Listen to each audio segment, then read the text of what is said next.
world, let's chat it up. We're talking competitions, uniforms, and all of the above. It's the Cheer Mom, yes, the Cheer Mom podcast. Cheer Mom, yes, the Cheer Mom podcast. Cheer Moms, your podcast is on. I've already been to several cheer competitions this season. Somebody asked where I'll be this season. I'll be at Cheer Sport NCA, Champions League Atlantic City, Champions League Pittsburgh, Champions League Las Vegas, the Youth Summit, the Cheerleading Worlds, and the Summit. I am thinking about going to the D2 Summit, but we'll have to see. It's very hard to be away from my bed and my dogs for that long. So trying to work it out to be there for as many things as I can. I will be doing photo shoots. I'm going to be offering a team photo shoot opportunity. So I'll link it in the show notes, but it's Plenty of Sunshine Photography. If any of you teams want to do a photo shoot, any stunt groups, or if you just want some really cool lifestyle shots in your uniform, let's do it. It's so much fun. I love working with these athletes, and it's such a joy. And especially you seniors, let's get some senior shots in your uniform. You probably might never wear a cheer uniform again unless you keep going or come out of retirement. But I was most recently in Pittsburgh at the Champions League event there, had a blast. And I've got to give a special shout out to famous superstars Trouble, the level 4 junior medium, I believe, Summit champions. I don't often do shout outs, but without a doubt, if there's always one in every group. If I get a group of girls who come and say hi with their moms, if there's a girl who is brave enough and outgoing enough and genuine enough to be like, hey, we're famous superstars Trouble. Can you shout us out on your podcast? We listen to you on the way to practice every day. I'm going to be like, heck yeah, I will, because I loved this girl's confidence. I'm like, okay, because I can't resist those girls and building confidence. And do you remember, moms, when we would listen to the radio and you would call in a request and the DJ would say your name? It was just like that thrill. And if I can provide even part of that thrill to our cheer athletes, then it is my joy to do that. So shout out to Trouble. Stay out of trouble. Keep doing what you're doing. You are incredible. And good luck the rest of this season. Okay, today's episode is about, speaking of photography, it's about one of my favorite topics. Oh gosh, maybe I shouldn't have plugged my own photography. No, there's enough to go around for everyone, and I know she won't mind. One of my favorite people in the cheer industry is one of those action photographers that takes those beautiful action shots that you see at competitions. So Jen Walker is the founder and owner of Front Row Photos. You definitely should find her on Instagram. She has such a love for cheerleading, and she gets some of my favorite action shots. And she talks with me about what it takes to get those action shots and some of her funny stories behind being a cheer photographer, a cheer routine photographer. And she even shares a little bit of advice for cheer athletes when it comes to getting good photos of yourself while you're on the mat. So without further ado, here's my conversation with Jen from Front Row Photos. This episode of the Cheer Mom podcast is brought to you by my new favorite piece of clothing, my Apollo socks. I'm not kidding. It's like a hug for your feet. Listen to more of the episode to learn more and find out how you can get 10% off. I absolutely love callbacks, or what they call Easter eggs. You know, those little, if you know, you know moments in movies and remakes and songs. And the cheer world has so many little things like that that are important to us, that are just specific to us. Things like hit 0 and 2 minutes and 30 seconds, not to mention the letters that are so important to teams and programs. I don't know a program that doesn't have some version of this. You know what I mean? Like G3FCA2A, OAFAAF, SE4L. You get it, right? That's why I started TCC Jewelry. At tccjewelry.com, we don't just sell jewelry, we create conversation starters, from bracelets to rings and necklaces for all ages and sizes, and even custom designs for teams and programs. TCC has you covered. There's even opportunity for fundraising and kickbacks for gyms. So basically, we want to make you look good and help you get to your nationals events. Whether you're a cheer parent, an athlete, or just a fan of looking amazing, TCC Jewelry is your go-to. Check it out at tccjewelry.com and enter code CheerMomPod for 15% off of your order. Check out tccjewelry.com and enter code CheerMomPod for 15% off your order. That's tccjewelry.com. Enter code CheerMomPod for 15% off your order. We never get to talk this long. I know. It's always so crazy because I see you at competition and Yeah. Like I'm waving at you as I'm walking through the VIP area, or like we run up in between teams and, hi, how are you? Give each other a big hug, and then that's it. And then I watch you from the stands, or I watch you on the streaming, or like I'm like the back of my head. I know her. I just have to make sure my hair looks good on competition days because everybody sees the back of my head. You have the most beautiful ponytail, I've got to say. Oh, thank you. I know everybody's like, I see your pony. I see you bouncing up and down. And that's what I love about you, is that you love cheer so much. And it's just so clear, even from watching you on the internet taking pictures. So how did you get started in cheerleading in the first place? Taking you way back to ancient history. Older than you. So what does that make me? Like BC? So I actually started off doing gymnastics when I was little. 2 years old, my mom put me in gymnastics, and I did it up until I was like 10 or 11, and I loved it. I loved tumbling. I loved all of it, but I had really bad anxiety about being the only person on the floor. Like it just, I'm not that person that's, oh, all eyes are on me. Great. Like I didn't like that part of it. And I kept with gymnastics, but my mom saw like a cheerleading camp. It was like a 1-week camp that the high school cheerleaders were putting on when I was in like 6th grade, somewhere around there. She's, well, maybe Jen will like this. We'll give it a try. It's like gymnastics, but you're in a group. So she put me in it, and I loved it. That was over the summer, and then in the fall, I tried out for the junior high cheerleading team, and I made it. From there, I fell in love with it. I did junior high cheer, I did high school cheer, college cheer, all-star cheer, any kind of cheer I could do. I was like, put me in, coach. So it's been a part of my life ever since. I love the team aspect of it. I love the adventure of it. The thrill. I love everything about it. So let's give a shout out to your All-Star program. Where did you cheer All-Star? So I originally cheered at Freedom Athletics. My college coach was the owner of Freedom Athletics, so that was where I got my start. And then I moved on to Extreme All-Stars, where I spent many years as an athlete at Extreme. And then where did you cheer in college? Florida Tech. Okay, awesome. So you're born, raised Floridian, is that right? No, I'm from Chicago. Yeah, okay. I was born and raised in Chicago and moved down to Florida for college. I didn't join an all-star team until I was in college because in Illinois, first of all, at the time, all-star was not big in Illinois to start with, but also in Illinois, you can't do school cheer and all-star cheer. So I did school cheer all the way up until I was 18 and moved to Florida.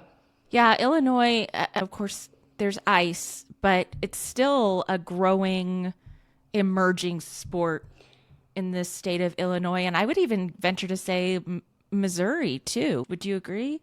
Yeah, it's different up there because the rules are different. So it's harder to get athletes, I think, because of the rules of you have to do either school or all-star. And it makes it harder to grow the sport, I think. Mm-hmm. But there are more all-star gyms coming into Illinois and helping to grow. And enticing athletes and offering quarter season teams. So after they're done with their high school team, then they can join All-Stars. So that they're finding ways around it. It's really helping to grow the sport in that part of the country, I think. My aunt used to own an all-star cheer gym in Illinois. And when my daughter was first getting started in all-star cheer here in Colorado, we were comparing notes. And she's, yeah, the parents, we have to be really careful about how much the uniforms cost and the commitments that we ask of them. And I was like, our uniforms are this much. And she looked at me over her sunglasses and she's, are you kidding me? We could never do that. And like here, it's just, we just hand it over, and Texas is probably the same. We can't because cheer. And she's, no, it's still a growing sport here. And that was 8 or 10 years ago, but shout out to cheer in Illinois. We love you. Don't sleep on those smaller gyms too, because there's my goodness, there's some good teams there. Yes. Yeah. And those high school teams too. Those high school teams from Illinois. Really? Yeah. I haven't had eyes on high school. Maybe I should. UCA is this weekend, right? This UCA weekend, high school? yeah. This weekend. So maybe I should tune in for a few minutes and appreciate all that is high school cheerleading around the U.S. Because I only got to go to one. I think I only got to go to one UCA. My daughter went to high school during COVID years and didn't do cheer for all of high school. So I only actually got to go to one, and it was fun, but I just never really latched on to it like I have all-star cheer. So I'll have to tune in. Any teams that I should watch for from Illinois? So not a lot of schools from Illinois come to high school nationals.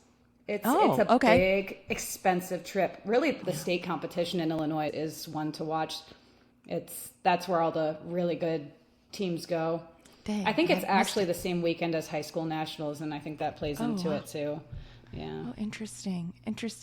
Okay, so back to you. So you find your love of cheer, you go to college, and then what? Like, how does that lead to, first of all, photography in the first place? So it was just a strange series of events that led me to cheer photography, because I had no experience in photography at all. No classes, no, even as a hobby, no nothing. I went to college for business and communication. And so after I graduated with my bachelor's degree, I went and interned at a cheerleading magazine and was doing their editorial work. And they gave me a camera and they're like, take pictures to accompany your articles. Yeah, basically. And so I was taking pictures and like uploading them to the magazine's Facebook page and social media. And it really started to just take off. Like, those were the most interacted with posts that were, on their social media. And so then it became, we'll do more of that. This is getting traction. So go ahead and do more of that. And it was like, okay. And then my internship was over and I went back to college. I went to get my master's degree, and I continued competing with Extreme, and it became, parents saying, oh, can you take pictures of my kid? You're going to be at this competition anyway. And so I would go and just take pictures of the other teams at our gym. And then some other parents would see those and say, oh, can you take pictures of my kid that's at this other gym? And it just spiraled from there. And then I had event producers reach out to me asking if I could do photos for them for like marketing use. And it just happened. It was just very serendipitous.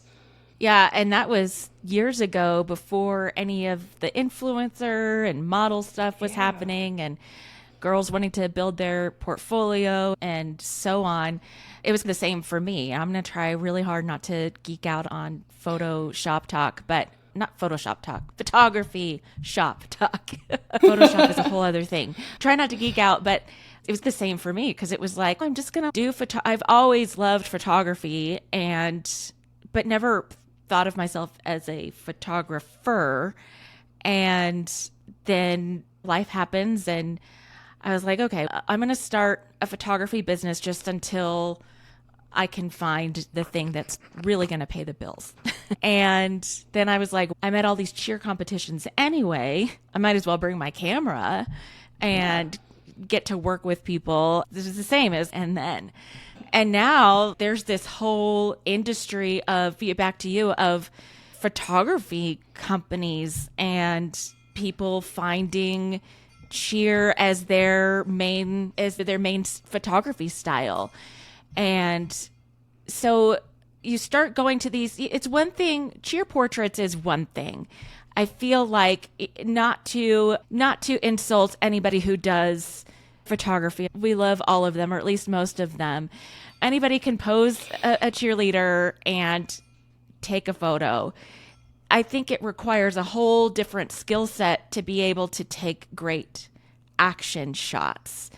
So you obviously had the experience in cheer to anticipate. Did you always get the shots that you have, or was there even a learning curve for you? There's definitely a learning curve just with having had minimal experience with a camera. There's the learning curve of learning the equipment. I knew cheer, but learning the equipment was my learning curve. And I think that's backwards from most of the people who start doing action shots. Most people come from photography and find their way into cheerleading.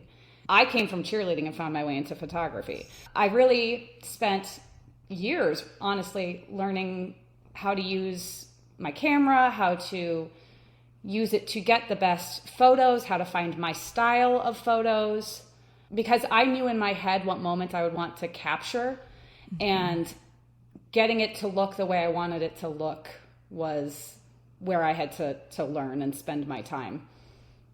I saw you posted somewhere that you were looking for temporary help at a cheer event, and you were looking for any action photographer, but you said something like there's a little bit of training involved so you know what to look for and how to anticipate. And I thought, oh, I know exactly what she's talking about. So explain that, because a cheer action photographer has to know, finish my sentence.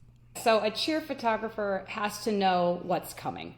They have to see where the athletes are heading on the mat and anticipate what part of the routine comes next.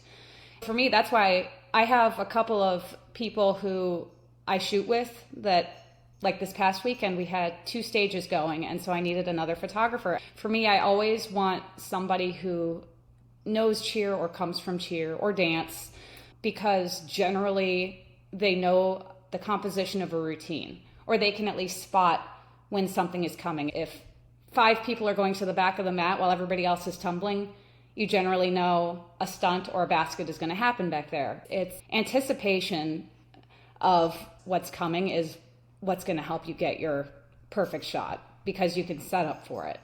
Okay. I always try to keep my eyes, while I'm shooting, I try to keep my eyes on the peripheral and see what's coming next. Even if I don't know a routine, I know the general composition of cheer routines. It's giving me a headache. It feels like your eyes need to go like outward this way and know what to.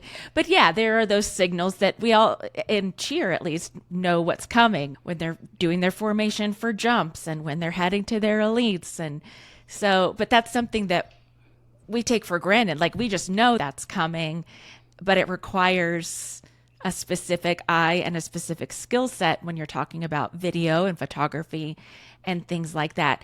And I have used several of your photos on the Cheer Mom blog and on social media. So first of all, thank you. Oh, thank you. Oh my gosh, love your work. It's just wonderful you. to look at, and it's so sharp. And I know that you probably get the action shots or the facials that maybe aren't so good, and you don't post those. Do you have a funny story about like funny faces or shots that maybe didn't make the cut? Oh, there have been some shots, let me tell you, over the years. There have been many shots where I'm like, okay, we're going to go ahead and delete that right away. I feel like at least once every year there's an athlete who comes and for whatever reason right in front of me, and someone's coming for the camera, and then all of a sudden it's, okay. Oh, so man. Yeah, it happens more often than you would think. It's usually during flu season. So I have a dark and happens. sadistic sense of humor. I would be the one that would be like, snap a picture of them throwing up for the memories. Yeah, occasionally a mom will be like, oh my gosh, did you get that on camera? I want that. And I'm like, I got it, but I deleted it. We don't need the world to see that. No, but I think it would be funny if like they were sometimes it just happens spontaneously and you don't see it coming, but sometimes they're covering their mouth and they're getting ready to. I think that would be a good, I need to stop covering my mouth because it's covering my microphone, but I think that would be a good photo when they're like about to, or when they're done and they just set and they keep going. Oh, and they keep going. Yeah. And I'm like, ooh, you go, girl. And then they just finish the routine looking slightly green, you know? Oh my gosh. I was thinking like, I was going to say, well, I want to come with you and work with you at a competition and do action shots one day. And then we talk about throwing up and I'm like, okay, I still want to go, but now it doesn't sound as glamorous. Yeah, everything that happens, you are right there for it. So when you're right up on the stage, you don't miss anything. That's so cool because you've gotten the chance to photograph some really high profile teams and athletes. Weren't you the one that got just the amazing shots of Ryan Cummings on her last Worlds routine?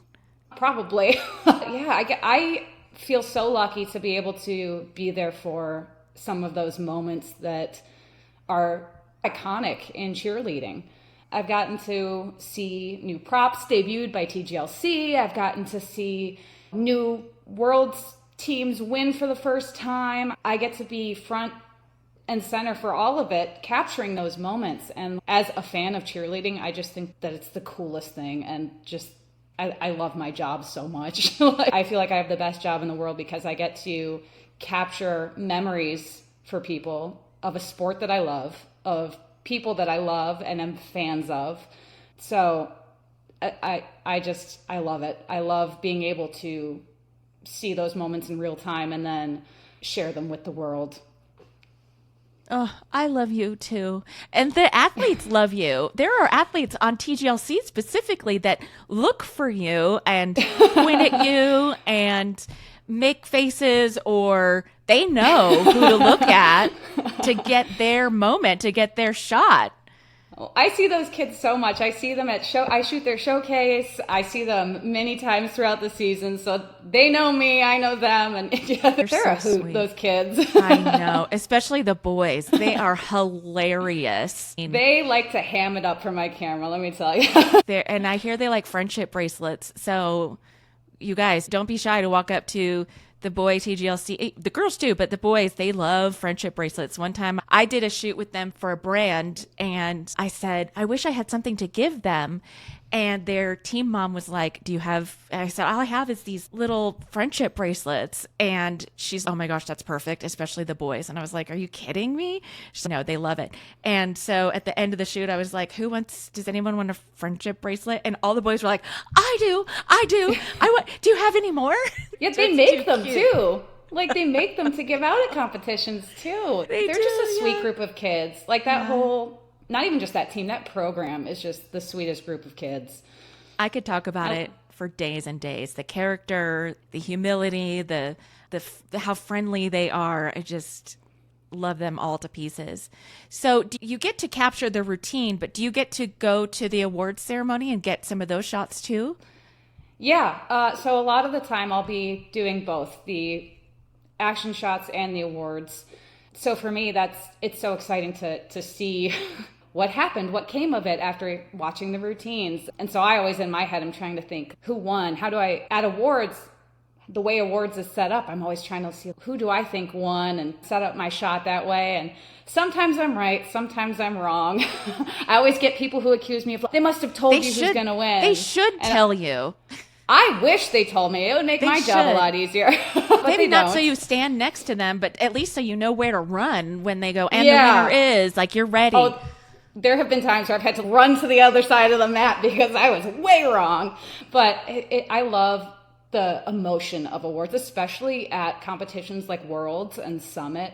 Like, you really get to capture the emotion that the kid, not just the athletes, but I love shooting the coaches too. The coaches' reactions. Sometimes you'll see moms run down and just hug their athletes, and because you know how much the parents have put into this, just as much as the athletes. Like all the years of driving kids to practice and the bills that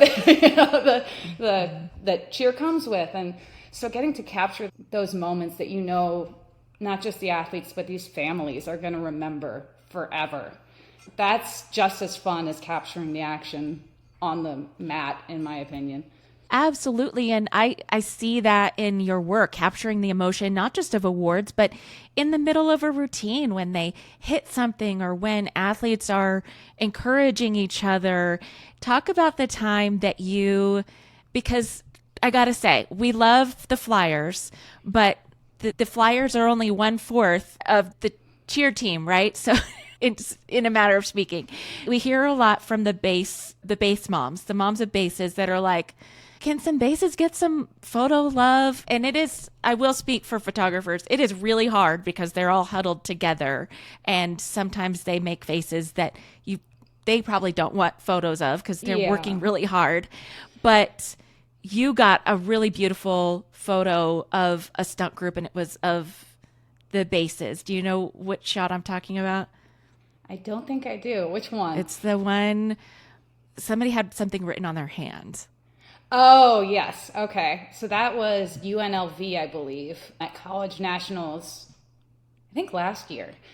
And she had a motivational, I think it was like, you can do this, or something similar that was written on her hand. And I couldn't see exactly what was written on her hand, but I knew it was something.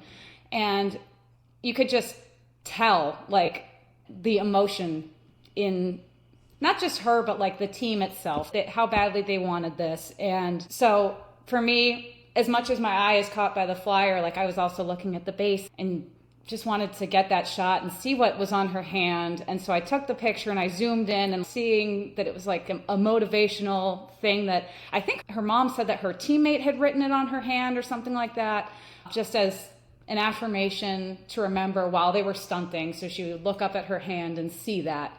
It was just very special. And I always look for those special moments to capture bases when I can, because I spent so many years as a cheerleader, and only a small fraction of those did I spend as a Flyer. It wasn't until college cheer, when I was a girl, so I had to fly, that I became a Flyer. But prior to that, and even on All-Star, I was a base in a back spot. I know I had very few action shots from my time cheering. I got my moments of glory during jumps when I would get to come to the front, and then I'd be in the back spotting and like this for all of my action shots. And so for me, being able to capture the moments of bases and back spots when I can is so important to me.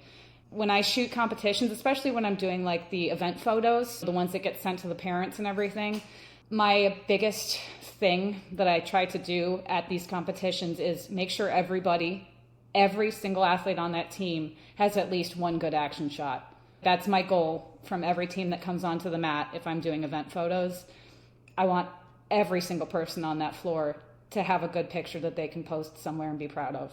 Oh, you're gonna make me cry. On behalf of all cheer moms, thank you. Thank you. Aw. This episode of the Cheer Mom podcast is brought to you by Apollo. It can be really frustrating when your cheer athlete is sidelined or struggling with foot or ankle pain, and Apollo Performance Socks are a game changer. They've made a huge difference for me. I know they've made a difference for cheer athletes. Better than heel cups, and they can help your athlete too. Give your athlete the gift of happy feet with code CHEERMOM2024 for 10% off. Just visit apolloperformance.com. That's Apollo, APOLLA, performance.com, and enter coupon code CHEERMOM2024 for 10% off of your purchase.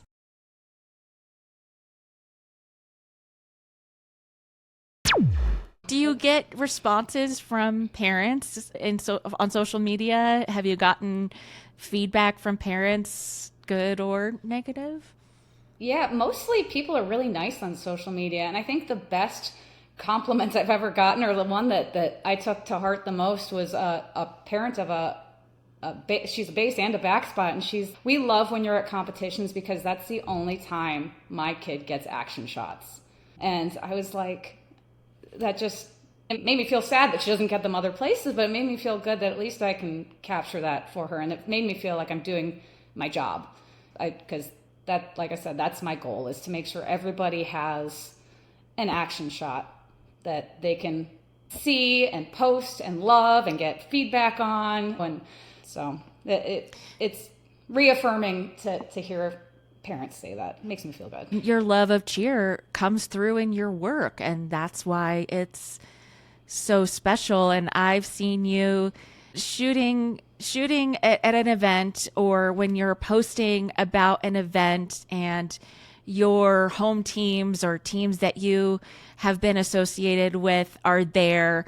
I've seen you literally like on your little, talk about glamorous, you have like your little cushion. They're sitting on the concrete floor, you guys, like all day long.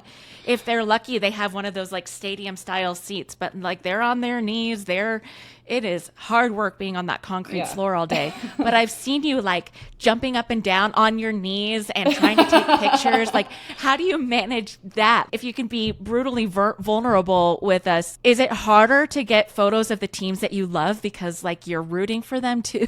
Oh my gosh, it so is. So, a little history here. My team, Extreme, won Worlds for the first time this past year. And I think they were in first going into day 2. So they knew if they hit the routine, and it had been a rough month leading up. We had injury after injury. We're a small D2 gym. There were not people that could be replaced.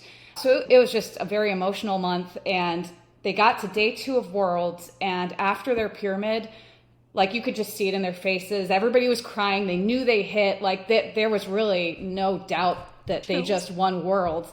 And I lost it. I started crying. I don't know what I was. I would have to look back on my photos and tell you if I got anything usable. Apparently I did, because stuff got posted by Flocheer. But I think I blacked out for the last 20 seconds of that routine. I couldn't tell you if I was shooting the stage, if I was shooting athletes, if I was shooting up into the rafters. I have no idea. Crying and holding down the that literally was what I was doing, because I was so happy and excited and emotional. I know I got good shots up until that point. Thank goodness there are multiple photographers at World, so they got something.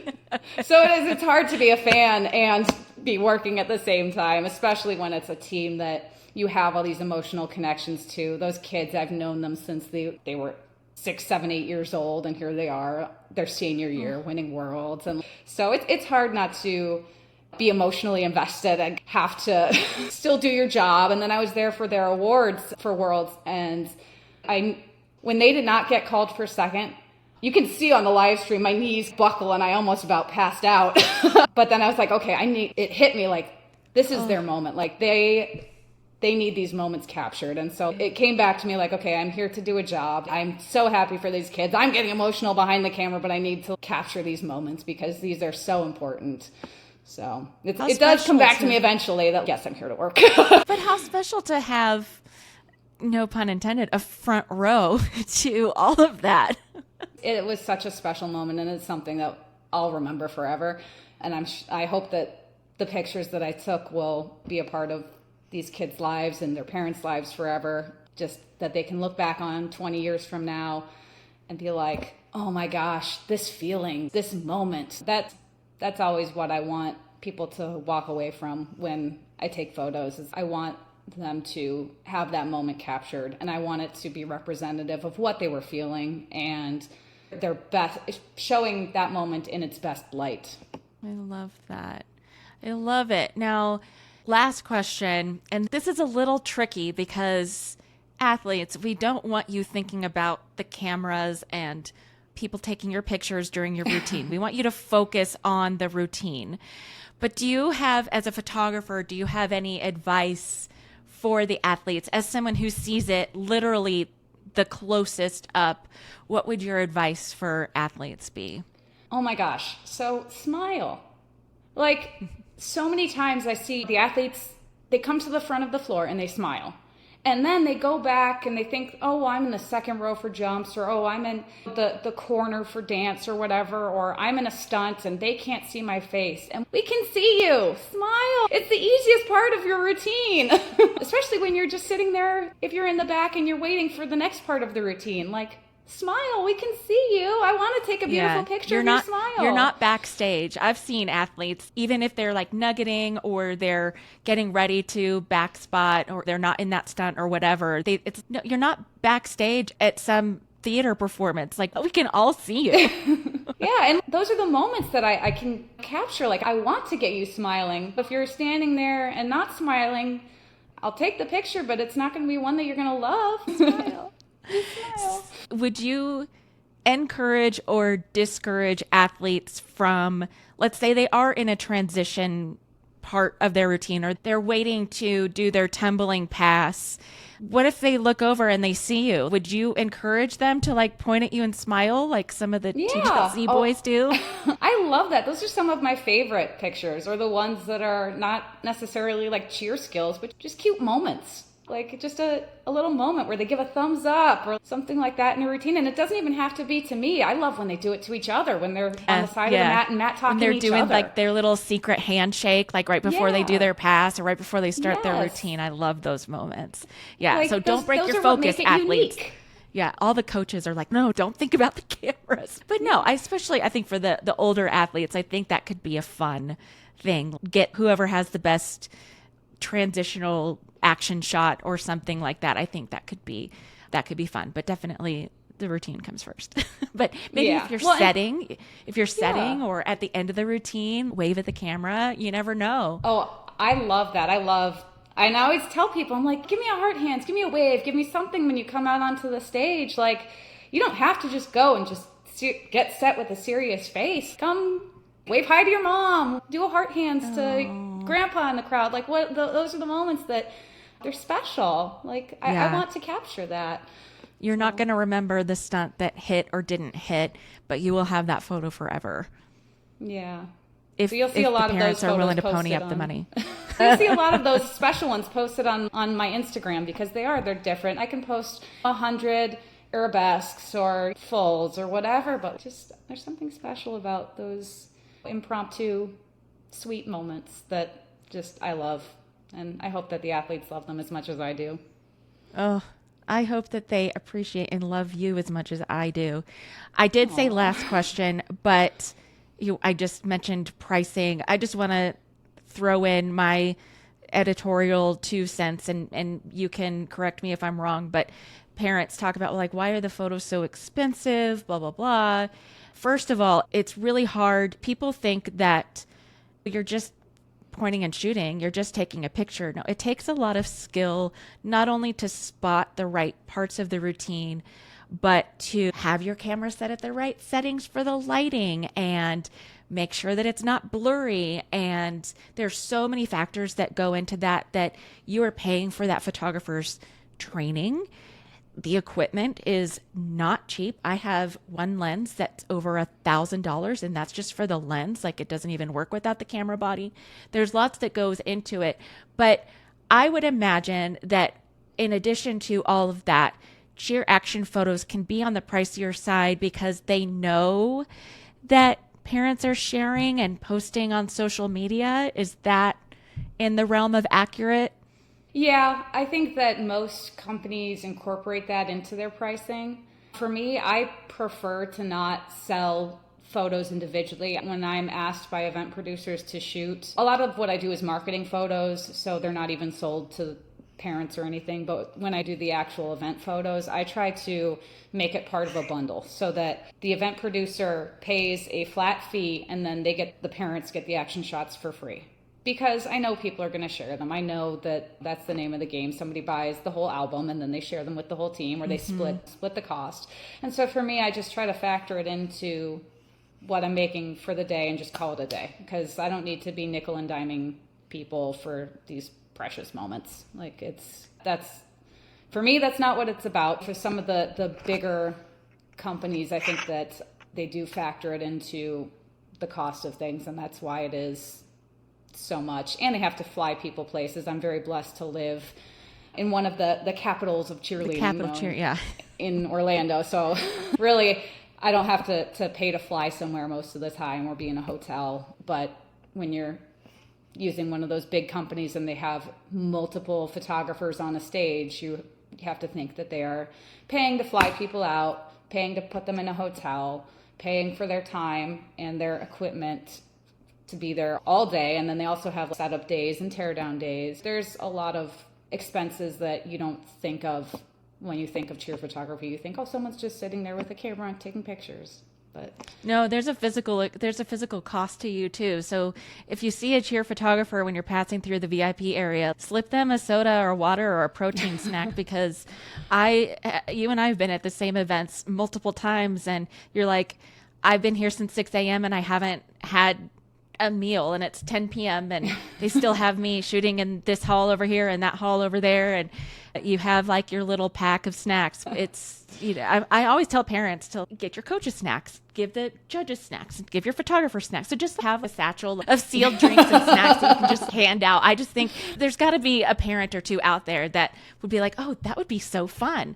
But don't forget your action photographers, because I would love to do what you do. I think I'm too old. Like, I can't even, my knees couldn't handle it. I wouldn't be able to get off the ground. That's why you get one of those big cushy seats. Yeah, but then I have to get off of the ground. I will say that to lift me up so I can get up. This job is not for the weak. Like, you really have to love cheerleading to want to do it, because it's long days. It's 16-hour work days. You come home, sleep for 4 hours, turn around, do it again for 3 to 4 days on end. It's a job that it's a lot and it's exhausting, but I love it. And so for me, it doesn't feel exhausting. I bring my bag of snacks and I'm like, I will sit here all day and watch cheerleading. Don't threaten me with a good time. You don't have to worry about the arena being full or anything like that. You're like, I'm already here. Are you going to shoot at NCA this year? I am. I will be at NCA. I'll be at Cheer Sport for the first time since I was competing, so that'll tell you something. Yeah, so I'll be, now that my kids are getting a little older, I'm traveling a little more. I used to travel more because I would be competing at events, and then now I have 3 little kids, and so it made it a little harder. I was more restricted to just Florida for the last few years, but my kids are getting older, so I'm trying to do more of the big travel events now. So you may see me around more. If you're the people who are not based in Florida, you'll probably see a little more of my face this season and in coming seasons, hopefully. I'm excited. I'll be at Cheersport too, and Yay! like as a spectator. So I'm gonna find you. Yeah, find me. It should be a little more chill. That one, hopefully it'll be a little more chill, because there's so many stages happening. It's not like I'm just stuck at one stage for the whole time. And they're all, sounds counterintuitive, like they're all, but no, they're all, because they're all connected. So you can just walk over to this stage or that stage, where if you're shooting in ESPN, you're like running from building to building. Yes, yeah. And God forbid one building gets behind schedule or ahead of schedule, and then, oh my God! The adventures there have been of a days cheer where I photographer. have run. Oh, you have no idea. I remember being 8 months pregnant and running from the milk house to the arena to catch World Cup shooting stars with my belly out and all my equipment. And I was just like, I am not missing shooting stars. Well, on that note, if somebody wants to find you on social media and see all the greatness that we are talking about, how can they do that? So I'm most active on Instagram at Front Row Cheer Photos, and that's usually the best way to get a hold of me. That's where I post the most. Most of my stuff also gets posted to Facebook, but I'm going to be honest, I don't really check Facebook that often. I don't either. So yeah, Instagram is where I'm definitely most active and where you can find most of the pictures. And if teams or individuals are interested in booking shoots with you, do you do those kinds of shoots? Occasionally. Usually it's if I have enough interest. It's tough because this season I'm shooting competitions every single weekend day, but I'm trying to slip in. I'm doing some mini sessions in April on the weekend of Easter, because that's the only weekend I have free. Occasionally I'll do them, but mostly there you go. Action shots. Yeah. All-Star, if you're going to All-Star Worlds, you might have the opportunity to work with Jen, and that is no small compliment. You've gotten some of my favorite photos of my girl that just make my heart melt every time I see them. So I love you so much, and thank you for joining me, and I can't wait to see you. Thank you. I can't wait to see you too, 2 weeks. What up, party people? This is Jason Larkins, host of the Let's Talk Cheer podcast, and I've teamed up with Kristen Wheeler of the Cheer Mom podcast and Dan Cotton of the Cheer Biz podcast. That's right. Hey, everybody, Kristen here. We know that you love cheer, so why not dive into more perspectives? Tune into my podcast, the Cheer Mom podcast, for cheer issues spoken from the parent's perspective. Then head over to Dan's podcast, the Cheer Biz podcast, to learn from a gym owner on how to run a successful cheer business. And of course, don't miss the Let's Talk Cheer podcast featuring Jason Larkins, the one that we all know and love, where they talk about cheer from a coach's perspective. Which means whether you're a coach, a cheer parent, or a gym owner, we've got you covered. Find all 3 podcasts on Apple Podcasts and Spotify, and stay tuned for new episodes each week.